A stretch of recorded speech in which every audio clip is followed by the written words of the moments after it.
Hello students, आज अपन बात करने वाले जीएनएम सेकेंड ईयर के एमएसएन फर्स्ट पेपर है मॉडल पेपर के बारे में। जैसे कि मैंने आपको पहले ही बताया था, तो एक सीरीज चलेगी जिसमें आपको मैं एमएसएन के जो मॉडल पेपर है उनको थोड़ा सा डिटेल में समझाऊंगा। तो आज अपन पहले बात कर लेते हैं। जो पेपर है वो कितने मार्क्स का है? 75 मार्क्स का होगा। किसी को नहीं पता होगा तो उनको बता देता हूँ। मैक्सिमम मार्क्स 75 नंबर का होगा, जो कि थ्योरी पेपर। इसके बाद आपका जो पेपर है वो 3 पार्ट में बटा हुआ, सेक्शन ए, सेक्शन बी और सेक्शन सी। सेक्शन ए में खास करके जो 1 नंबर के क्वेश्चन आते हैं, जो फिल इन द ब्लैंक्स हो गए, मल्टीपल चॉइस हो गए, तो सारे ये क्वेश्चन ट्रू फॉल्स हो गए और मैच द फॉलोइंग, ये सब 1 नंबर के। और सेक्शन बी में क्या होंगे, जो 6 अंक के होंगे, जिसमें आपको 100 से 120 शब्दों में लिखना है, वो 6 अंक के होंगे। वो होंगे 5 क्वेश्चन, इस तरह से हो सकते हैं, ठीक है। और बाकी होगा सेक्शन सी। सेक्शन सी में क्या होगा, 15 नंबर के क्वेश्चन होंगे, 3 होते हैं, 2 करने होते हैं। तो ये ज़्यादा इंपॉर्टेंट पार्ट है, क्योंकि आपको अटेंड करना ही करना है। अगर नहीं भी आता है तो भी आप अटेंड कीजिए, 15 में से आपको 5 या 6 या 4 नंबर मिल सकते हैं। तो ये टोटल 3 पार्ट होते हैं, सेक्शन ए, सेक्शन बी और सेक्शन सी। और पहले अपन सेक्शन ए को सॉल्व कर लेते हैं। जैसे हीमोडायलिसिस उत्पन्न कॉमन जटिलता, मतलब हीमोडायलिसिस का सबसे कॉमन कॉम्प्लिकेशन क्या है, तो वो है हाइपोटेंशन, जो डी है। और लंबर पंचर के उपरांत मरीज को निम्न पोजीशन में लिटाया जाता है। तो लंबर पंचर जब करते हैं तो सुपाइन, तो उसमें कौन सी पोजीशन दिया, तो उसमें होता है सुपाइन पोजीशन, जिसका आंसर है सी, ठीक है। और भूख ना लगना क्या कहलाता है, तो भूख ना लगना एनोरेक्सिया कहलाता है। और फिल इन द ब्लैंक्स पे आ जाते हैं। जो पहला क्वेश्चन है, कर्निक साइन पॉजिटिव होता है। पहला क्वेश्चन है, कर्निक साइन पॉजिटिव होता है। कर्निक साइन कौन सी बीमारी में पॉजिटिव होता है, तो मेनिंजाइटिस में पॉजिटिव होता है। सेकंड है, सर्जिकल उपकरणों के स्टेरिलाइजेशन की सर्वोत्तम विधि कौन सी है, तो ऑटोक्लेव सबसे सर्वोत्तम विधि है। और तीसरा, रक्त में CO2 की बड़ी मात्रा क्या कहलाता है, तो हाइपरकैप्निया कहलाता है। जब CO2 की मात्रा बड़ी होती है रक्त में, हाइपरकैप्निया। और रक्त का सामान्य pH कितना होता है, 7.35 से 7.45 तक होता है, ये रक्त का सामान्य pH। पहला स्टेटमेंट है, इंटुसेप्शन का अर्थ क्या होता है, आंतों का ट्विस्टिंग हो जाना। तो ये गलत है, ये फॉल्स है। इंटरसेप्शन का अर्थ ये नहीं होता ट्विस्टिंग होना। उसमें क्या होता है, एक इंटरसेप्शन दूसरे के अंदर चली जाती है या फिर उसके ऊपर आ जाती है कवरिंग, उसको बोलते हैं इंटरसेप्शन। जो ट्विस्टिंग होती है उसको बोलते हैं वल्वुलस। और तो पहला फॉल्स है। पर्निसिस एनीमिया का कारण विटामिन सी की कमी। पर्निसिस एनीमिया का कारण विटामिन सी नहीं, विटामिन B12 होता है। और विटामिन सी की कमी से स्कर्वी होता है, ठीक है। और प्रोटीनिया नेफ्रोटिक सिंड्रोम का क्लासिक लक्षण है जी, कि हाँ ये ट्रू है। जो तीसरा है, इस प्रोटीनिया नेफ्रोटिक सिंड्रोम का एकदम क्लासिकल सिम्टम या लक्षण है। और फ्यूक्रोमोसाइटोमा एड्रिनल ग्रंथि का ट्यूमर है, जी हाँ ये भी ट्रू है। फ्यूक्रोमोसाइटोमा एड्रिनल ग्रंथि का एक ट्यूमर है। तो ये एक और बाकी रह गया शायद से, मैच द फॉलोइंग। तो सिरोसिस का मतलब क्या होता है, जो भी progressive disease of liver. Arthritis, inflammation of joint, जो जॉइंट में इन्फ्लेमेशन होता है उसको बोलते हैं एर्थराइटिस। और एल्डोस्टेरॉन, एड्रिनल कॉर्टेक्स के द्वारा एक हार्मोन रिलीज होता है, इसको बोलते हैं एल्डोस्टेरॉन। और चौथा है बिलिरुबिन। बिलिरुबिन जब ज़्यादा मात्रा में होता है बच्चों में, छोटे बच्चों में, तो जॉन्डिस की बीमारी होती है। तो ये थे आपका सेक्शन ए। अब सेक्शन बी के ऊपर बात जाते हैं। ज़्यादा डिटेल में तो नहीं बताऊंगा सेक्शन बी, फिर भी जो खास बात है वो बताऊंगा, तो ध्यान रखिएगा। एक बार सवाल को समझने की कोशिश कीजिएगा ताकि आपका आंसर को लिखने में आसानी रह सके। Right A short note on urine tract infection. Urine tract संक्रमण पर संक्षिप्त टिप्पणी कीजिए। मतलब आपको यूरिन ट्रैक्ट इन्फेक्शन ध्यान के 6 नंबर वाला है, तो एक क्वेश्चन 6 नंबर का, तो आपको 100 से 120 शब्दों में इसका आंसर लिखना है। तो पहले उसका आपकी डेफिनेशन लिखिए। यूरिन ट्रैक्ट इन्फेक्शन ध्यान रखना, किडनी, ब्लेडर, यूरेटर, यूरेथ्रा कहीं पे भी होता है जहाँ से यूरिन बनना स्टार्ट होता है, जो नीचे पास होता है वहाँ तक कहीं पे भी इन्फेक्शन होता है, तो क्या कहलाएगा, यूरिन ट्रैक्ट इन्फेक्शन। तो इसमें दिक्कत क्या होती है, क्लिनिकल फीचर लिख सकते हो। लक्षण, मूत्र त्याग में दिक्कत होना, बार बार मूत्र आना, बार बार मूत्र आना, मूत्र में तीखी दुर्गंध होना, ये सब। और ट्रीटमेंट में क्या क्या, फिर बैक्टीरियल उसका टेस्ट करवाते हैं, फिर जो पॉजिटिव ऑर्गेनिज्म होता है उसका फिर मेडिसिन देते हैं, एंटीबायोटिक थेरेपी चलती है इस तरह से। तो ये उसका ट्रीटमेंट हो गया। और आप इसमें और क्या बता सकते हो, मेडिसिन का नाम बता सकते हो, रोकथाम के उपाय, और कैसे कैसे इसको फिर आप बेटर कर सकते हो। पानी पिला सकते हो, विटामिन सी दे सकते हो, इस तरह से पेनियल की केयर कर सकते हो, नीचे साफ सफाई रखनी चाहिए। तो ये सारी बातें लिखी हुई हैं, आप इसको डिटेल में पढ़ सकते हो। और इसकी PDF चाहिए, जो मैं आपको दिख रहा है आपको स्क्रीन पे, इसकी PDF चाहिए तो आपको टेलीग्राम चैनल पर मिल जाएगी, जिसका लिंक आपको डिस्क्रिप्शन में मिल जाएगा। तो ये था यूरिन ट्रैक्ट इन्फेक्शन। आपको ये सब कुछ फॉलो करके आप इसको संक्षिप्त में लिख सकते हो। दूसरा था डिफाइन टॉन्सिलाइटिस और right its causes and management. Tonsillitis को डिफाइन कीजिए। तो ये टॉन्सिल के संक्रमित प्रदाग्रस्त होने की स्थिति टॉन्सिलाइटिस कहलाती है। ये किसी भी उम्र में हो सकता है, लेकिन ये बचपन में होने वाला कॉमन संक्रमण है।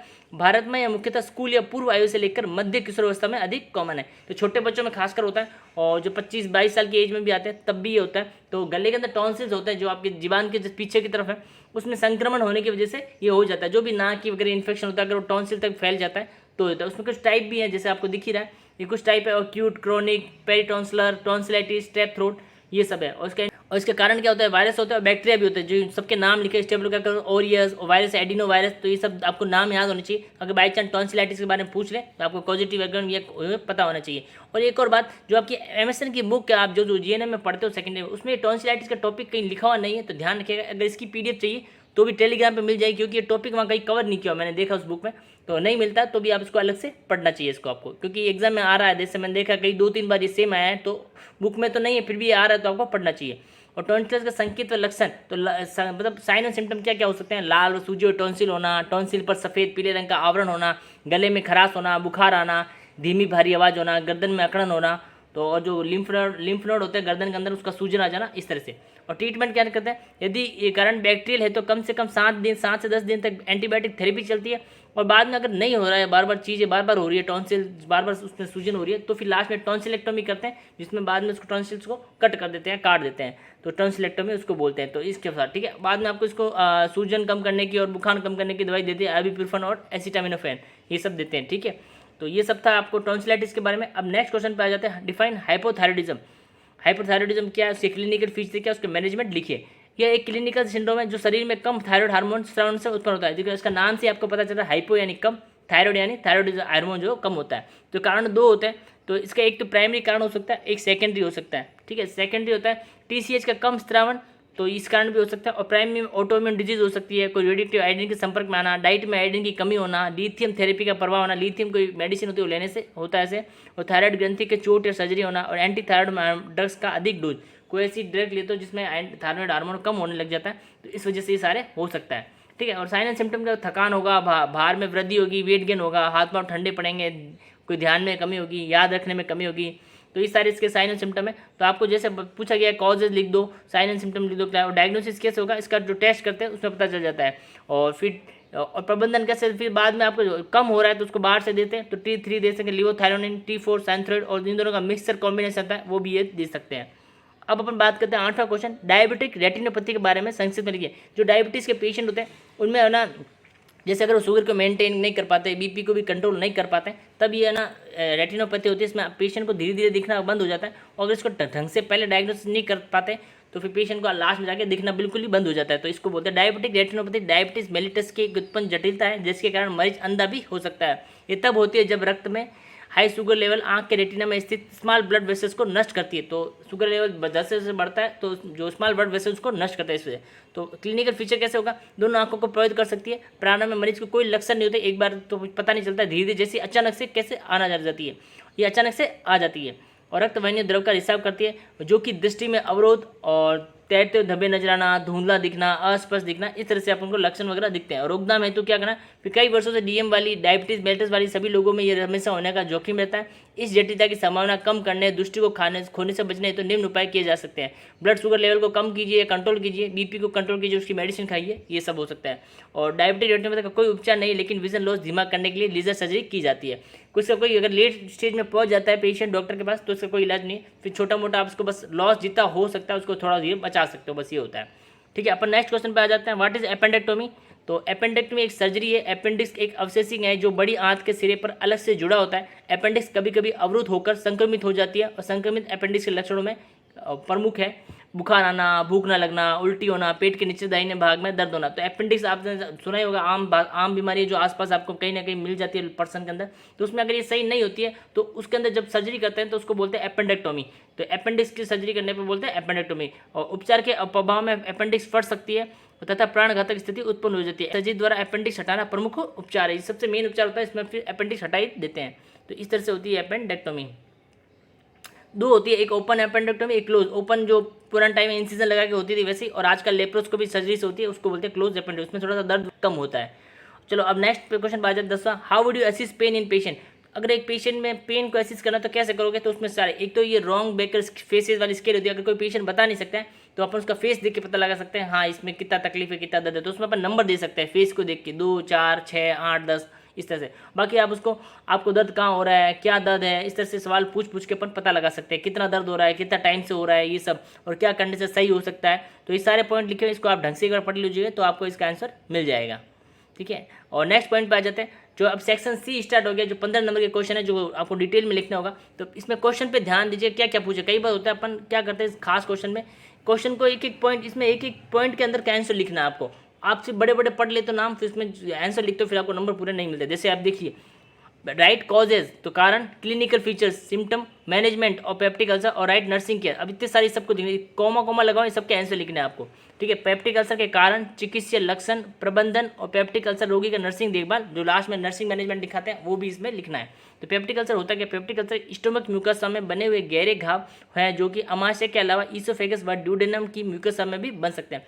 ये एक तरह का पेप्टिक अल्सर होता है जो स्टोमक के अंदर लाइनिंग होती है, जो स्टोमक के अंदर के जो वॉल होती है वहाँ पे ये म्यूकोसा में बन जाते हैं। तो उस तरह की बीमारी है जो आगे बढ़ के ईसोफेगस में भी जा सकती है और ड्यूडेनम में भी जा सकती है। तो इसको क्लासीफाई किया जाता है, तो इस तरह से क्लासीफाई है। उसके कारण भी हो सकते हैं, कोई बैक्टीरिया हो सकता है, कोई ड्रग हो सकती है, या एचसीएल का ज़्यादा सीक्रेट होना ये भी हो सकता है, कोई एल्कोहल कैफीन ज़्यादा लेता है तब भी हो सकता है। और ये लक्षण वगैरह कैसा, दर्द होगा, उल्टी होना और ब्लीडिंग वगैरह भी इसके हो सकते हैं।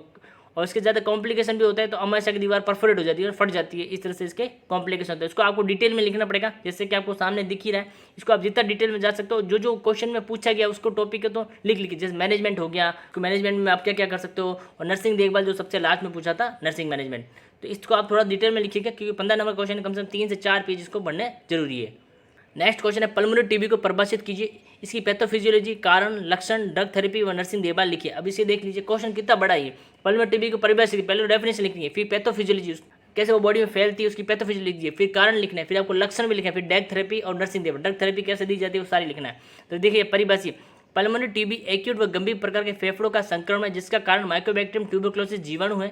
इस प्रकार के फेफड़ों में पल्मोनरी इन्फिल्ट्रेशन, ग्रेनुलोमा फॉर्मेशन तथा नेक्रोसिस व केविटी बनने का फाइब्रोसिस से जाना जाता है। तो ये होती है परिभाषा, और तो ये थी इसकी डेफिनेशन। और रिस्क फैक्टर वगैरह ये होते हैं, जैसे कोई कच्ची बस्तियों में रहते हैं या जो साफ सुथरी जगह पर नहीं रहते तो उनको ज़्यादा चांसेस रहते हैं, और क्योंकि माइकोबैक्टीरियम ट्यूबरक्लोसिस उनके बॉडी में एंटर कर जाता है सांस के जरिए, तो उससे ये बीमारी फैलती है फेफड़ों में।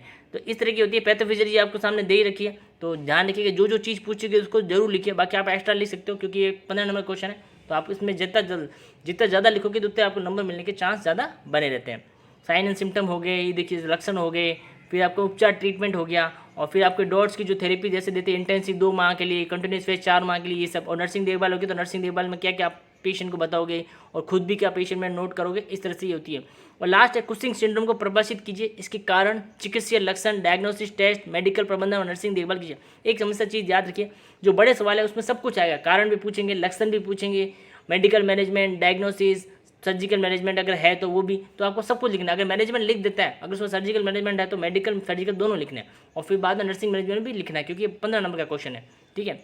तो कुशिंग सिंड्रोम अंतःस्रावी तंत्र का विकार है जिसका कारण एड्रिनल कॉर्टेक्स द्वारा अधिक मात्रा में एड्रिनोकॉर्टिकल हार्मोन का स्रावन होना। इस विकार को हाइपरकॉर्टिसोलिज्म, एड्रिनल हाइपरफंक्शन द्वारा भी जाना जाता है। तो एड्रिनल ग्लैंड होता है वो जो एड्रिनोकॉर्टिकल हार्मोन ज़्यादा सीक्रेट करने से ये बीमारी होती है। तो इसके कारण है अधिकांश केसेज में कुशिंग सिंड्रोम डिजीज का कारण एड्रिनल हाइपरप्लेजिया, जिससे अधिक मात्रा में कॉर्टिकोट्रोपिन का उत्पादन होना। तो इस तरह से तो इसमें लक्षण देखकर आप लिख रहे हैं, मांसपेशियाँ कमजोर हो जाती है, पीठ पर अत्यधिक वसा के जमाव से बफेलो बम्प हो जाता है, चेहरे पर फूलना हो जाता है, मून फेस, तो इस तरह से होता है। और मूड में स्थिरता आना, रोग प्रतिरोधक क्षमता में कमी होना, और कॉम्प्लिकेशन भी जैसे लिखा है एडिनल ट्यूमर सर्जरी के बाद उत्पन्न, और इस तरह से होगा। डायग्नोसिस भी लिखा हुआ है, डायग्नोसिस मतलब पता कैसे लगाएंगे, कोई टेस्ट वगैरह करते हैं वो, तो low dose dexamethasone suppression test, stimulation test, ultrasound, CT scan, MRI करके भी पता लगा सकते हैं। और बाद में इसका मेडिकल और सर्जिकल मैनेजमेंट अगर कोई है तो वो बता देंगे। मेडिकल यानी दवाई देना, सर्जिकल यानी कि सर्जरी के द्वारा कुछ देखो, जिसमें ट्रांसस्पेनोडल हाइपोथाइसेक्टोमी, पिट्यूटरी ग्रंथि के ट्यूमर की सर्जरी कर देना, इस तरह से इसका सर्जरी मैनेजमेंट कर देते हैं। और लास्ट में एक और सर्जिकल मैनेजमेंट से कर सकते हैं एड्रिनलेक्टोमी, एड्रिनल ग्लैंड जो ज़्यादा सीक्रेट कर रहा है उसको दूर करना या फिर उसको हटाना सर्जरी के द्वारा, इस तरह से हो सकता है। तो ये नर्सिंग देखभाल नीचे रखी हुई, जो आपको चोट की रिस्क को कम करना, संक्रमण के जोखिम घटाना, इस तरह से आप नर्सिंग देखभाल जो करेंगे वो भी इसमें लिखा हुआ है, तो आप इसको डिटेल में पढ़ सकते हो। तो ये था पूरा पेपर।